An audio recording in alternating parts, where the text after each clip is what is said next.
But actually it feels like a real happy moment. It's just been so nice to finally be able to show him what we made. It feels like such a long time ago in some ways, and I gave my work in a year ago this month, so I haven't seen it since then, so it's been really nice to come back and look at it, but also be able to show it to him and remember all those amazing moments of the day. I chose to do a series of monoprints that would be all about the things that go on around the ceremony.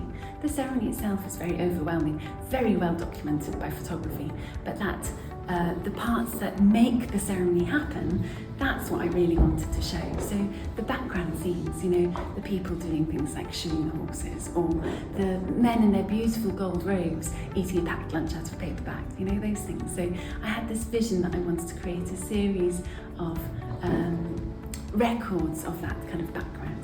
So then move it around, you take it styles. It was incredible to be able to show His Majesty the artworks. I feel we've had them squirreled away for a while, and it was incredible to be able to finally show them to His Majesty and to celebrate the day again. There were so many incredible moments during the day. For me, the real standout moment was the moment when Their Majesties went onto the balcony and the crowds were able to come and stand in front of Buckingham Palace and celebrate the coronation.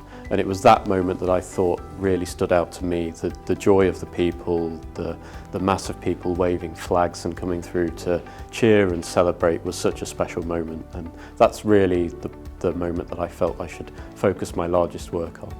The painting began on location, on very small panels which I worked on during the day. But I knew that I wanted to make something much larger and more monumental. So I took those small panels back to my studio and then began to tessellate them and piece them together to create this jigsaw of what I saw before me, working on them each individually before then working on the painting as a whole. Well, you'll see if it comes up on your hands. It was an enormous honour to be chosen to paint His Majesty's coronation.